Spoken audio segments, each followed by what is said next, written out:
We're covering a beautiful theme in the book of Hebrews. I don't know of a series that has impacted me personally as much as this particular one. The last couple of weeks, as I have been just contemplating the wonder of heaven, and maybe you're looking at me and saying, well, that's because you're the closest one in the room to getting there.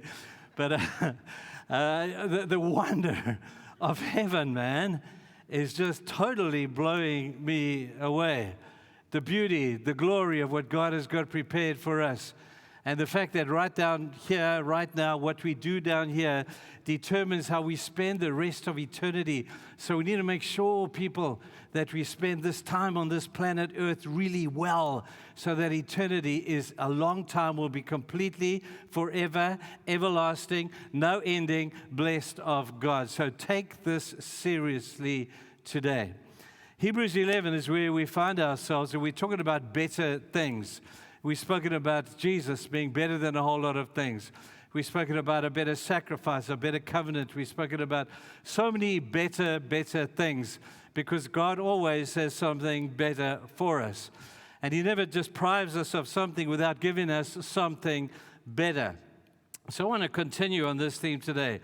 Last week we spread to the end of the book of Hebrews, chapter 11 and verse 40, and we spoke about the category of people that fall under the category of others. Others. The previous verses are talking about those who really excelled by faith and got everything that God had promised to them. They had their loved ones raised from the dead. They did great things. They defeated enemies. They walked in constant victory. And you're thinking, man, that's what the kind of Christian life I want. I want to beat up a few giants. I want to live in constant victory. And that is a wonderful thing, and we thank God that we can. And there are times when I guess we do that. But then we're brought back down to earth again by talking about the category of the others. It goes on to tell you what the others were like. They were rejected, they were persecuted, they were hunted down, they lived in caves, they were rejected of men, and these are the others. And the contrast here is incredible. Hebrews is not shying away from the fact that they did not get what was promised. And we say, Lord, you promised that. Why did they not get it? And God just smiles and says, they didn't get the promise of the plan, but they got a promise of something better. It's a place called heaven. So the fulfillment of the promises of God down here is one thing, and it's glorious, and we preach a lot about that. But if it is not fulfilled, it's because God has forgotten, not necessarily, He hasn't forgotten you, He hasn't forgotten His promise to you. He just has a plan for something far better, and that's what we're talking about right now, this place of heaven. Now, if everything I said last week is true, if that is all true, then the question we have to ask ourselves today is, how should we then live? If we really believe that heaven is what we said it is, this glorious place where we are rewarded for a life well lived. If we really believe that, how should we then live? What should be the qualities of the life of a person who is heavenly minded? What are some of the qualities that we need to have so that when we get to heaven, we hear the words of God, well done, good and faithful servant, enter now into the joy of the Lord. How should we therefore be living right now? And I guess what I'm trying to say is we've given some information about this place called heaven. Got plenty of information about it, but information on its own is of no use to us. Information has to lead, in some sense, to transformation.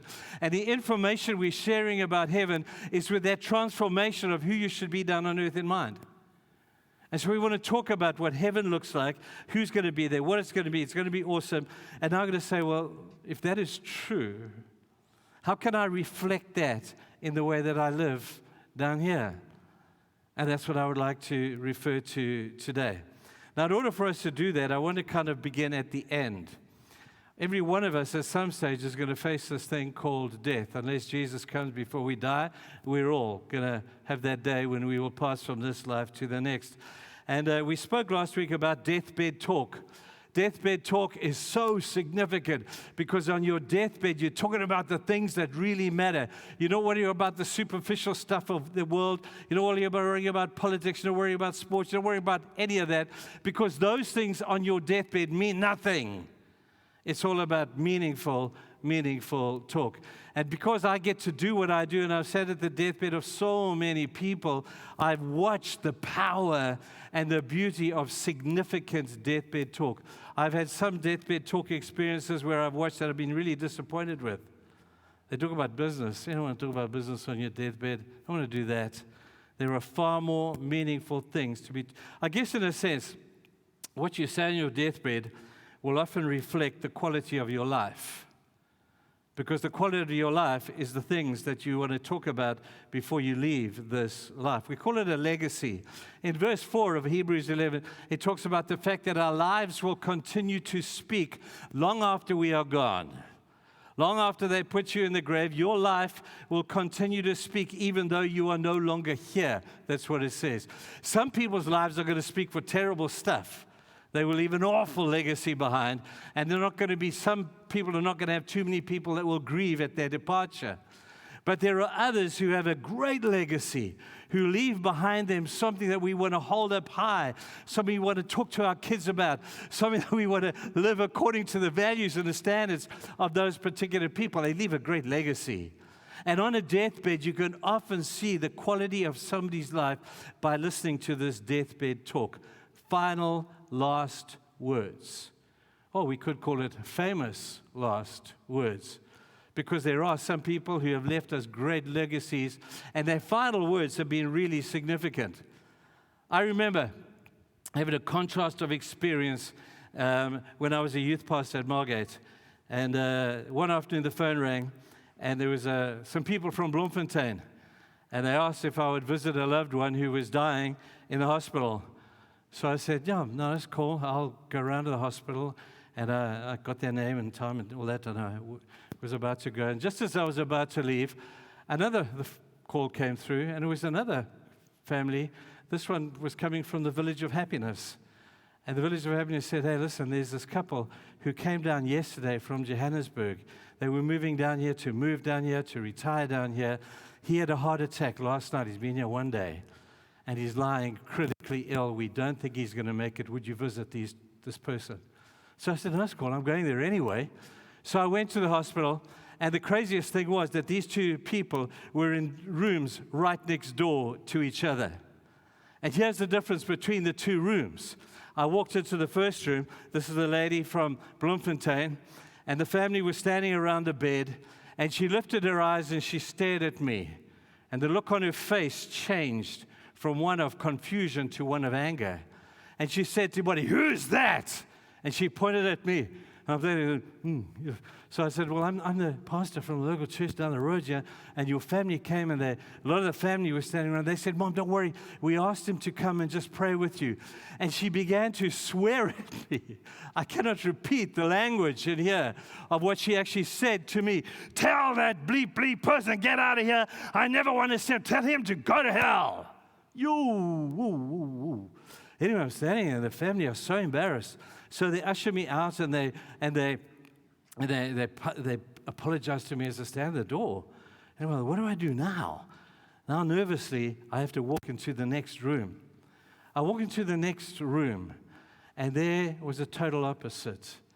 Here was an elderly man, didn't have long to go, and his wife sitting beside his bedside, just holding his hand and quietly whispering in his ear. She had her Bible open, I remember it clearly. And she had the Bible open, leaning up against him. And as she was reading to him portions of Scripture, you could sense that I was on holy ground. I could feel, man, God is in this place. Anyway, I gently introduced myself, and she said, oh, thank you so much for coming. Would you like to join us? So I sat and I witnessed the beauty of this man's passing. As she held his hand, and she prayed with him. And they were trying, and she was talking about remember this and remember that. And I just felt so privileged to stand in that place that day. Both of those two people passed away within an hour or so of each other, and they left this earth. And I looked at this and I thought the quality of their deathbed talk was a picture of the quality of the lives that they had probably lived. This one, anger, vehemence, hatred, And this one, beauty, compassion, kindness. And I thought, man, God makes such a difference, does he not? And as I watched this, I thought to myself, these are their final, last words. Let's make them count when they come to us. Now, last words are important. We see it in Scripture. Paul, in 2 Timothy chapter 4, has his last words. His deathbed talk in 2 Timothy chapter 4, he says this, I have run the race, I've kept the faith, and I have fought the good fight. Those are the three things that he spoke about on his deathbed. I have fought the good fight, I fought the right fight, and I've fought it well. I have run the race, I've left the baggage behind. I have kept the faith. You can't keep what you don't have, but I have a great faith that I know that God is going to be there, and I will see him, and I will receive the crown of righteousness on that day being the day that I see him face to face. What great deathbed talk was that? Those are the things that count on your deathbed. The Apostle John, the one that Jesus apparently had was as his closest friend. The Apostle John, he was dying, and the community who loved him so much gathered around his house. And in those days, they were so anxious to hear what his last words were. So they gathered around his house, and his closest to him were in there. And when he passed away and they came out, they said, what did he say? What did he say that was so significant? What did he say as his last words? And the person replied to them, he just said, love one another. And you think, they said, well, is that all he said? That's all he said. Love one another. Have a look at some of the other greats that I know of. Rick Warren from the 40 Days of Purpose, who we've all studied. He tells a story of his dad. And his dad was dying.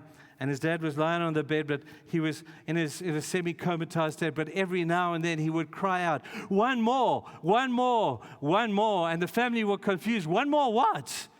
And then they said to him, Dad, one more what? And he was able to say to them, one more soul for Jesus. Man, I got to tell you, that's an evangelist speaking. It speaks to the quality of his life. One more soul for Jesus, not 1 more million in the bank, one more Porsche motor car. No. One more soul for Jesus. That is a great legacy to speak about on your deathbed. What about Bonhoeffer? At the end of the Second World War, right towards the end, they took him to execute him. And this is what he said in his final words to his friend as they walked him out. He said to them, guys, this is the end, but for me, it's the beginning of life. Where do people like that come from? What do they know that we need to find out about? Here's another beautiful one. D.L. Moody, that great evangelist, he said this on his deathbed just before he died. He said this, earth is receding. Heaven is opening. God is calling, and I must go. Incredible. Where do these people? Obviously, the most famous of all would be Jesus, where he hung upon the cross and his deathbed talk. He was forgiving people, and then he cried out, it is finished. Man, people, what a way to go. You can tell a lot about the quality of a person's life by their deathbed talk. So the question is simply this: how do we live like that so that at the end we're able to do the same thing? Now I have a bit of a thesis. It's all about perspective. You know, your perspective determines a lot about what you think and how you act. We all have different perspectives, and the perspective you have is your worldview, is your view of life, is your view of people, is the view of what's valuable, and you will live out your perspective. Well, there's a perspective of death that I think we all need to have. It's a perspective of standing in an open and an empty tomb. If you want to look at death accurately, do it with the right perspective. You're standing in the tomb of Jesus. There is nobody there. There is no body there. The grave clothes are all wrapped up, and you're standing in an empty and an open tomb. If you could stand there and face death with that perspective, people, you'd see it completely differently. The trouble is, we stand on the outside of the tomb, and we look at the tomb and say, oh dear, the tomb is locked. The tomb, there's a stone in front of the tomb. And you know, like Donald Duck at the end of the movie says, that's all, folks. That's all, folks. And that's all you hear is, that's all, folks. You know, he's behind the tomb. The door is closed. That's all there is. Now we have to just get on. People, I wonder what perspective we have of life. If we have that perspective of life, we need to have a decent and a better perspective of this thing called death. And the greatest perspective you can have is to visualize that you're standing in an open and an empty tomb. That perspective, people, changes everything. Changes absolutely everything. Well, let me tell you 3 things that will happen to you if you stand and view death from inside an open and an empty tomb. The first thing I want you to know is that never meets now in an empty tomb. I'll explain this in a moment. Never meets now. They never received the promises, but now they have a better place. If you would have a look at Hebrews chapter 11, we're going to go back a few verses from verse 13 to verse 16. Listen carefully as I read this. All these people, it's talking about the people of the first section, Abraham, Noah, and Enoch. All of these people were still living by faith when they died. They did not receive the things promised. They only saw them and welcomed them from a distance. And they admitted that they were aliens and strangers on earth. People who say such things show that they are looking for a better country of their own. If they had been thinking of the country they had left, they would have had opportunity to return. Instead, or the better one is, but now they're looking for a better country, a heavenly one. Therefore, God is not ashamed to be called their God, for he has prepared a city for them. Get the picture. All these people were still living by faith when they died. They never, there's the word, they never received the promises that they had been given. But it didn't matter because, but now, instead, they're looking for a better country. People, those 2 phrases, if you can link those 2 things, there are so many truths that you can find right here. Where never meets now, they never received all that they had been promised, verse 13. But now, verse 16, they are longing for a better country. Between never and now is an incredible way of life. But now changes everything. Have a look at some of the miracles of Jesus. Mark chapter 16. To the 2 Marys, Jesus has died. The 2 Marys and Salome have gone to the grave. And they see an angel in the grave, and they cry out to the angel. They didn't know who it was. They said, he's gone. He's no longer here. And the angel says, no, he hasn't. He has risen. But now go and tell the disciples what you have seen. The but now indicates an incredible moment of transformation. He is dead, but now go and tell the others. They said he will never rise again. But now go and tell the other people that Jesus has risen. The angel in the tomb is giving them a great but now. And it changes everything. Go back to the life of Jesus on earth. Jesus healed a man. John chapter 9, verse 25. He healed a man. He was blind. He spat on the ground, made some mud, put it on the guy's eyes, went away. He said to the man, go and wash in the pool of Siloam, and you'll be healed. The man didn't know who had done this to him. So he goes to the pool of Siloam, washes, and he is healed. He still doesn't know who has done this. And then the people came to him and said, aren't you the blind man who's been sitting out there at the gate for all these years? He said, yes, that's me. But the blind man who sat at the gate was blind. And you're not blind. What happened? And they begin to debate with him. They begin to argue with him about, is he really the man? They say, tell us what happened. He says, I don't know.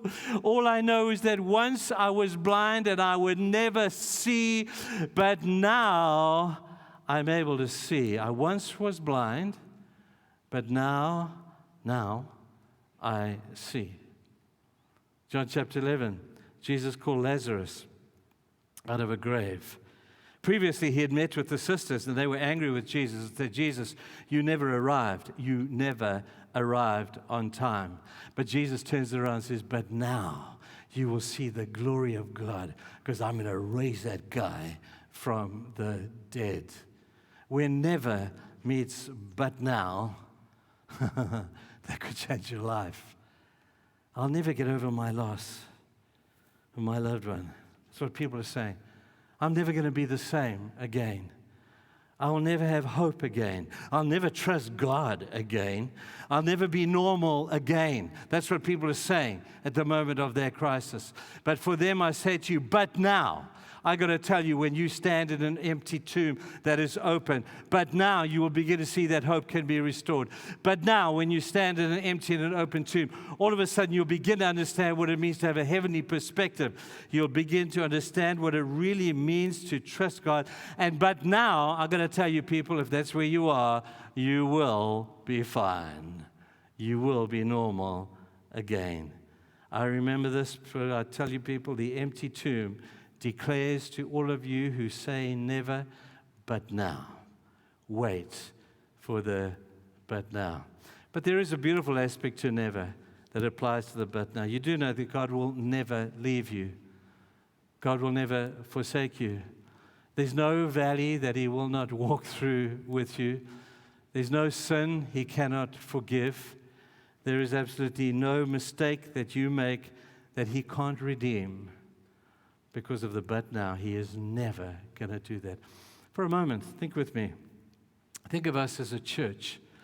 You know, some 15, 16 years ago, we had a dream.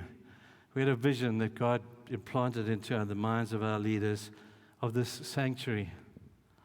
The sanctuary, we've been in here a couple of months. But it wasn't just a dream about a sanctuary, it was about a church. And a church is people, not a building. We had a dream of a church that would be multiracial. That color would not keep us apart. That culture would not keep us apart. That languages would not keep us apart. We had a dream of a church where there would be no barriers between socioeconomic divisions. We had a dream of a church where there'd be no barrier between generations and languages would not keep us apart. That was our dream. And this is the epitomizing of that dream in the sanctuary. And there was a dream, and there were many. And there were times when I thought, this is never going to happen. It's too hard. It's too countercultural. It's too difficult. It's, and we're in the middle of Port Shepstone. Who's going to do that for us? But now, have a look, people. But now, God has turned our never into this, but now, look what I have done. But now, look what has taken place. And have a look around you and see if this but now is not true. Every week we stand, every second week we stand and we say, now unto Him who's able to keep you from falling and present you faultless before the presence of His. We sing that benediction. You know, the context of that benediction, the but now there, is in the context of hopelessness. It's in the context of you're never going to live out the Christian life. Go and read the book of Jude. It is one chapter, and it's doom and gloom. And it's you're never going to live out your Christian faith. The pressure is too much. You're never going to be able to stand against authorities. You're never going to be able to stand against the persecution. It's never, never, never, never, never. And then at the verse he says, but now, but now unto Him who's able to keep you from falling and present you faultless before His grace with incredible joy. And people, it's the but now that makes all the difference. I'll tell you guys, if I were a gambling man, and you're probably happy to know I'm not, if I were a gambling man, I would tell you, but now trumps never every time. Every time. That's the first thing. You're going to get a new perspective because you're standing in an empty tomb in an open grave. That's where you stand to look at the thing called death. The next thing you're going to see is you're going to stand in an empty tomb and your past is going to make sense. Anybody had so much traumatic stuff in their life? They're saying, why did this happen to me? What did I do wrong that God would inflict this upon me? And we're asking all the why questions. Why did he die? Why did she die? Why did he get cancer? Why did I go bankrupt? Why did that guy rip me off? Why did my wife leave me? Why? We're full of these whys. And most of it in relation to some traumatic experience in the past. Well, I'm going to tell you, when you stand in an empty grave, with an empty no tomb, an open door, you're going to make sense of your past, and you're going to do it very, very quickly. There are two good things about your past. The first good thing about your past is it's in the past. It's done. It's dusted. You never have to do it again. It's in the past. The second thing that you're going to notice when you look from an open grave and an empty tomb, you're going to see how that those years that you thought were bad years, actually in the light of retrospect, are going to be your best years. The best thing that ever happened to me was the worst thing that ever happened to me. Work that one out. That's a paradox. I lost my farm. It was the worst thing that could ever have happened to me. But I'm going to tell you, it's the best thing that happened to me, because if I still had the farm, I wouldn't be here doing this beautiful thing. What I get to do now is I have the best job in the entire world. The worst thing that ever happened turned out to be the best thing that ever happened. I heard a beautiful story recently of a man by the name of Stanley over in the States. Stanley was caught with drugs, but he'd been set up by somebody. So they took it to court, and Stanley, the people didn't believe it, but Stanley went to jail. And he was found guilty of this charge. And he was blown away. His church were blown away. They prayed for him, but he was sent to jail. They couldn't believe the injustice of the situation. And then as he was in jail, people were praying for him. And after about 2 or 3 years, a judge came out, or a lawyer came out and said, I'm going to retry this case. And they retried the case, and it was found that Stanley was totally and absolutely innocent.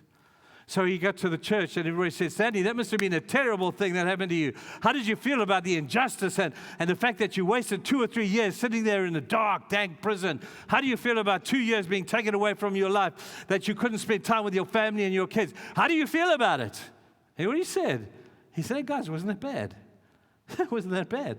Because while I was in prison, I got to finish my law degree. While I was in prison, I studied for the ministry. While I was in prison, I got to lead the quiz and choir. I got to run a Bible study. I got to counsel kids.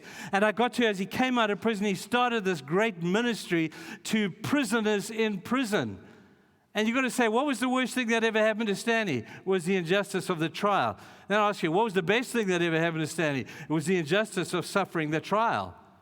The worst has now become the best. When you stand in an empty tomb and an open grave, I've got to tell you, people, the past makes a lot more sense. The worst thing that happened to you could be the best. Let me add another thought to this. You know, people often will criticize sermons like this as, hey, you guys, you're so heavenly minded that you're of no earthly use. Ask Stanley.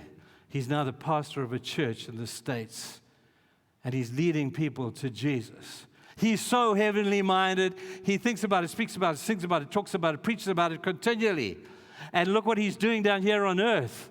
And my suggestion is that you can be of no use on earth unless you are heavenly minded.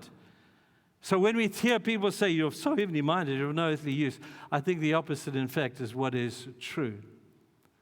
Let me suggest something to you in light of this truth. 5 things.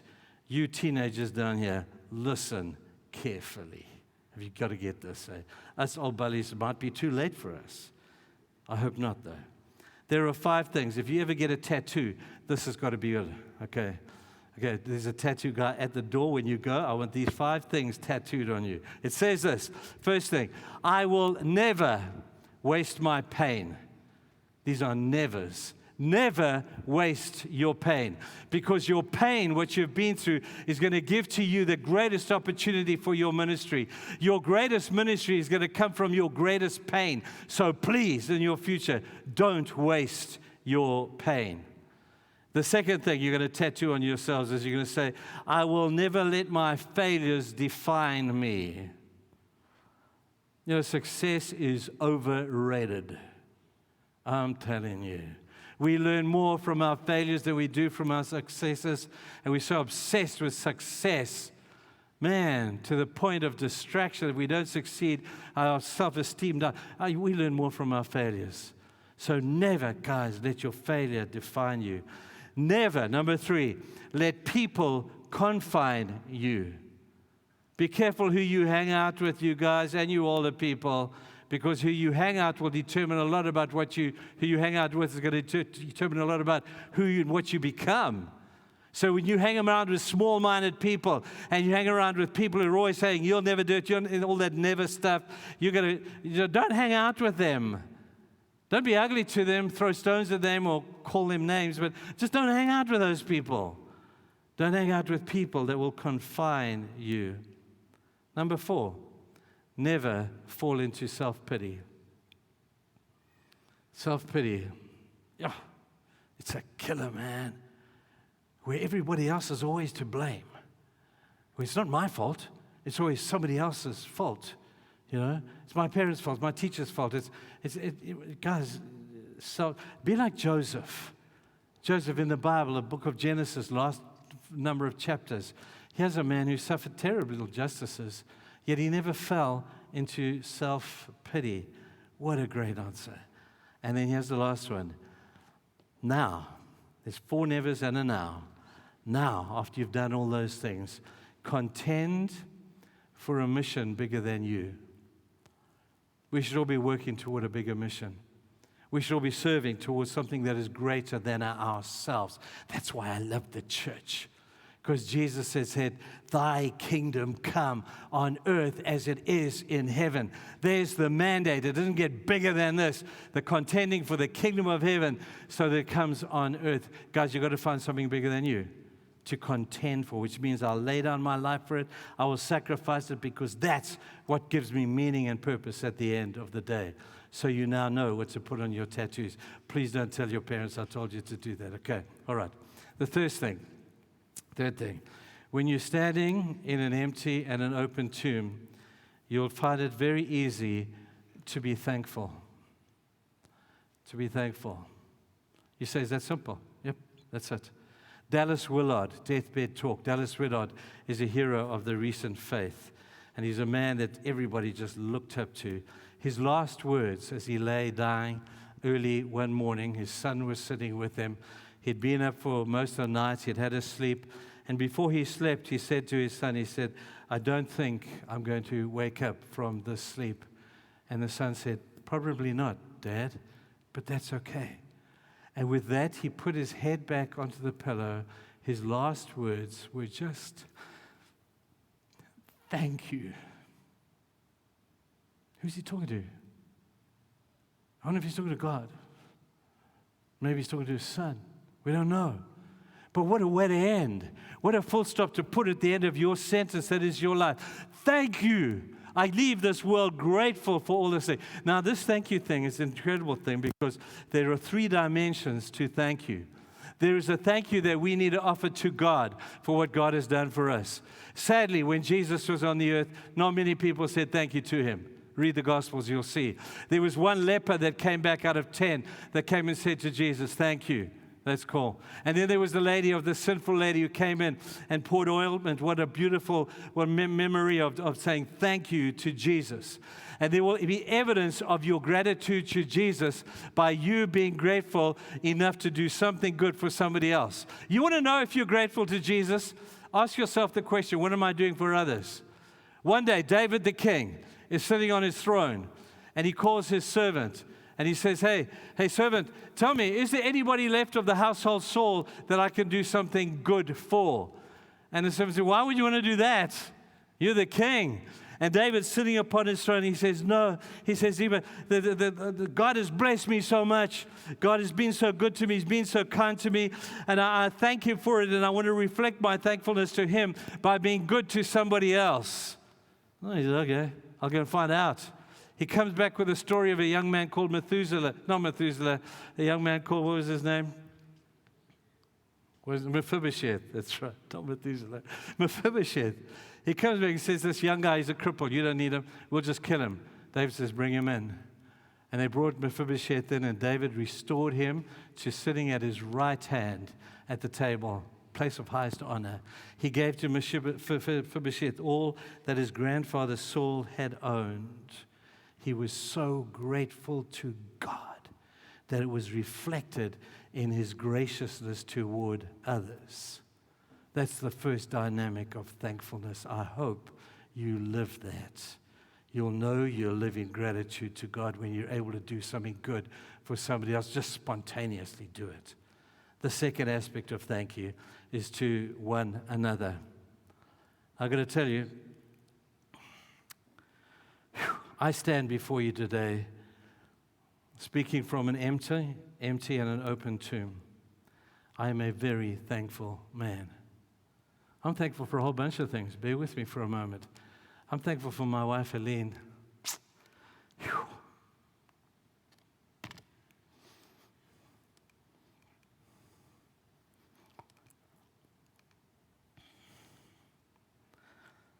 How she has stood with me, behind me, in front of me, through so many highs and lows, and I'm grateful for her. Believe it or not, I'm grateful for my kids. Those 5 kids are awesome. They're all different. They're all special. And I'm grateful to God for my children today and for the sacrifices that they've allowed me to make. And they were the ones that actually paid for the sacrifice. I just did the job that I loved, and Helene and the kids paid. They took the sacrifice on my behalf. I'm so grateful. So grateful.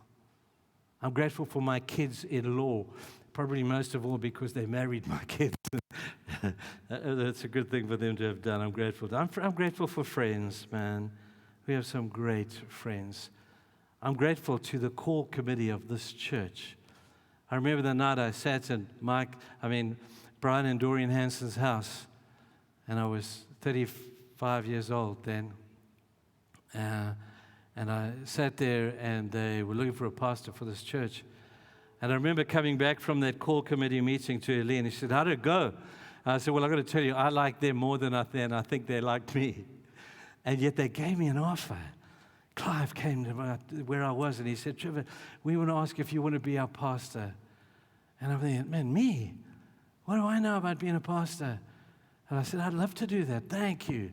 Thank you, core committee of Norwegian Settlers Church, for calling me 27 years ago. You kids weren't even born then. You know, thank you for giving me the privilege of serving you, church. Thank you to the team that I serve with.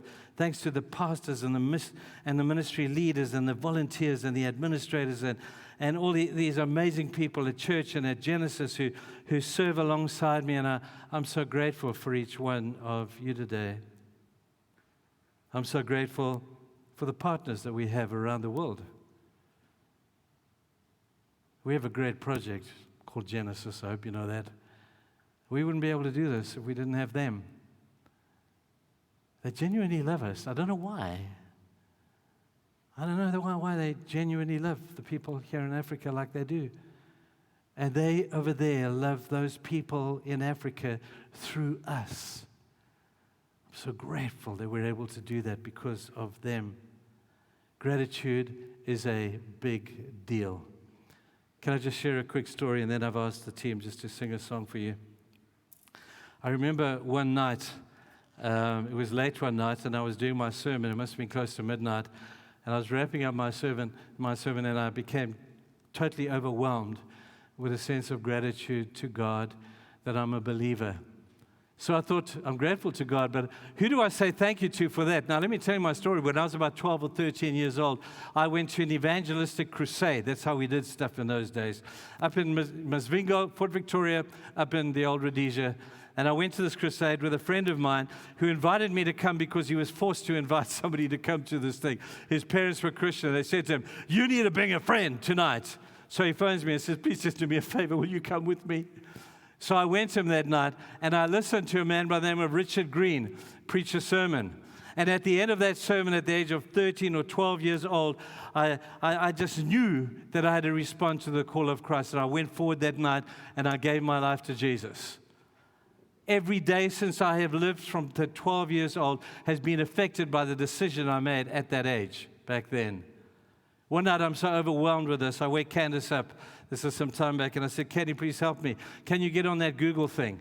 I want you to find me Richard Green, this evangelist who preached that night."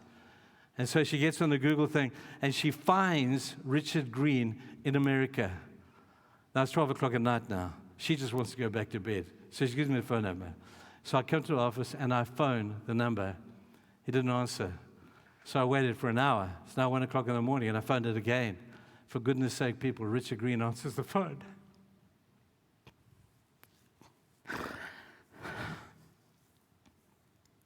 I said to this man, I said,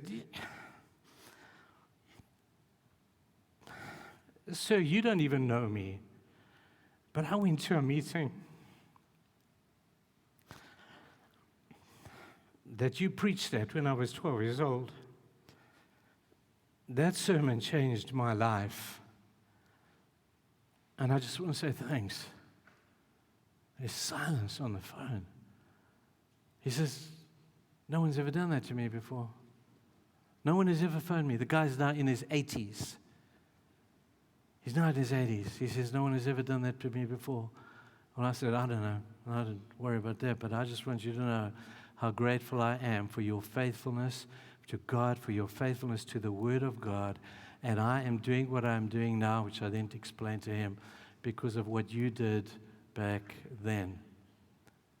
The next morning, I phoned the guy who had invited me to the meeting. He lives here.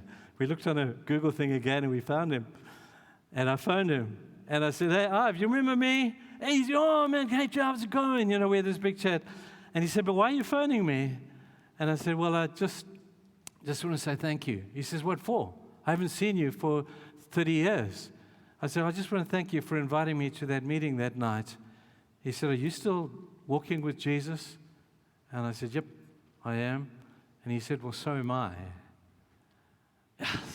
God is amazing. But the overwhelmingness of my heart was just that of gratitude to say thank you to the people who had been such a blessing to me. I want you to listen to the words of this song. Last week we spoke about a song about going to heaven and looking for people. Got a similar song right now.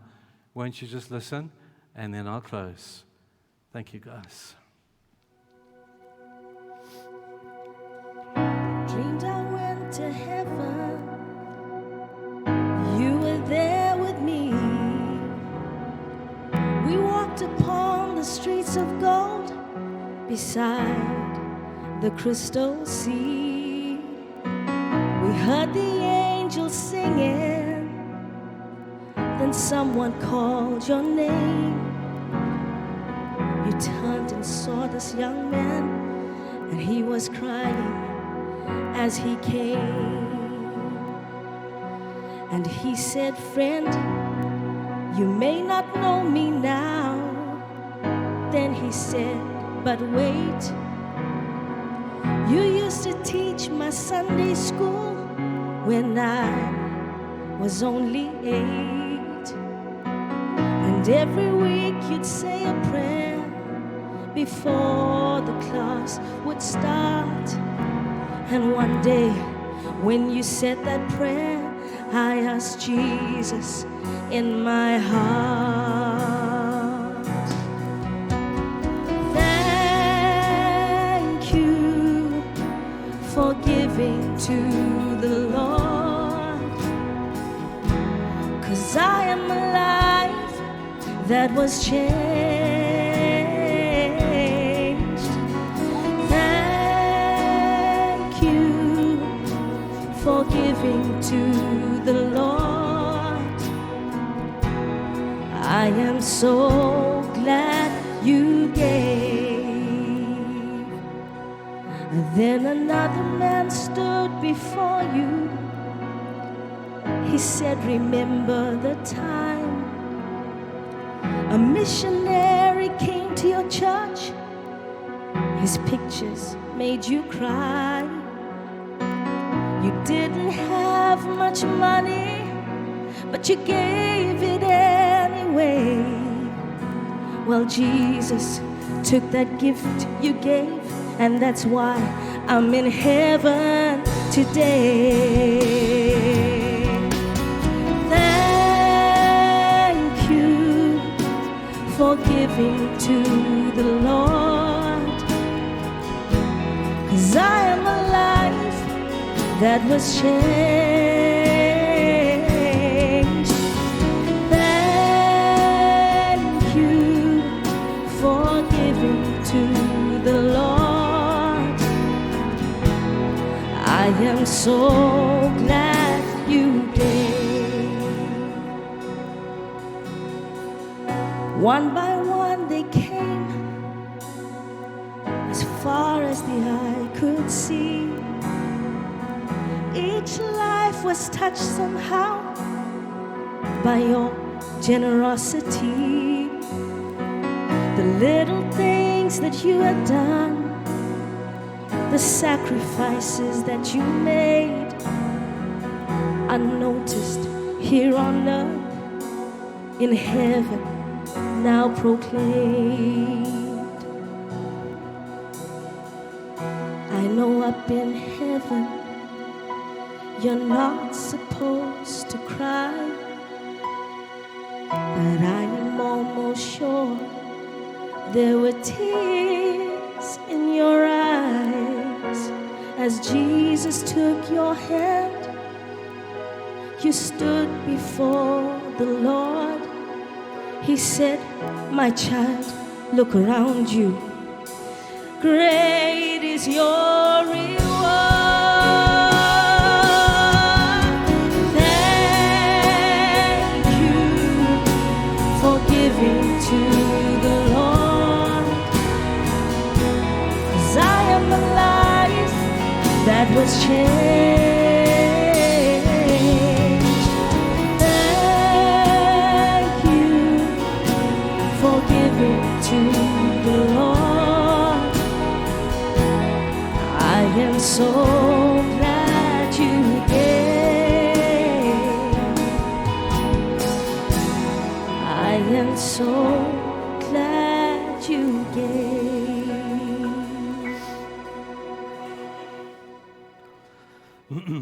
My sermon is gone. One last thought. We've spoken about the two perspectives of thanks. Thanks to God from us, thanks to us one to another. But the third and final dynamic is really the big deal. Wouldn't it be amazing if at the end of your life you stood before God? And we all know that our ambition is to have God say, hey, well done, good and faithful servant. Let me tell you, people, the legacy we live on earth is important. I don't want to take too much away from that. But what people say about you here is not going to be nearly as important as what God says about you there. And when he says, well done, good and faithful servant, I wonder if he's not going to add something else too. The reason I say that is I read a book recently, and its title was simply this. It says, what God would say to ... What God would say to President this and this person. And it was a book of guys surmising what God would one day say in eternity to that particular person. Anyway, I happened to, when I was scanning through the book, I scanned it and I opened it, and it said, what would God say to Mother Teresa? I'm sure she got the well done, good and faithful servant. But I don't think God could help himself but say, hey, Mother Teresa, thank you. Thank you for being my hands and my feet. Thank you for caring the way that you did. Thank you for the example you set about what's really valuable. There's nothing more valuable than people, and you cared for them so well. Mother Teresa, thank you. Thank you for the sacrifices you made. And she would say, I didn't make any sacrifice. This was such a willing contribution of calling upon my life, God. And God said, I want to say thank you for being the voice of the victims out there. Thank you for being the voice of those who suffer injustice. Mother Teresa, thank you for doing those things. And I wondered today as we close, if you wouldn't think about that today. It's all very well to strive in our lives for the well done, good and faithful servant thing. That's a great thing to strive for. But wouldn't it be awesome if God said to us one day, hey, Norwegian Settlers Church, thanks, man. Thanks. I hope you want to be a part of that. Let's pray. Father, we thank you for heaven. We have so much to thank you for. And we do it today from the depths of our hearts for salvation, for redemption, for sanctification, for all these beautiful things that you do in our lives. We say thank you. Thank you that we can do it from the perspective of standing in an open tomb that's empty because you have risen. And all the nevers that were thrown at us were true until that stone was blown away and you rose again. They were telling us you'll never get to heaven, your life will never mean anything, there'll be never anything. And that stone moved means, but now you are with us. You will never leave us. You're within us. You are passionate about what we do. You love us. And for goodness sake, Lord, you're on our side. You're on our side. All because of the resurrection of Jesus. Thank you for heaven. Thank you for people who make heaven a reality in our lives. I pray today that we would do the best we can to take heaven to them. For your kingdom to come on earth and your will to be done on earth here as it is in heaven. May we reflect the beauty of all that is. In Jesus' name, amen.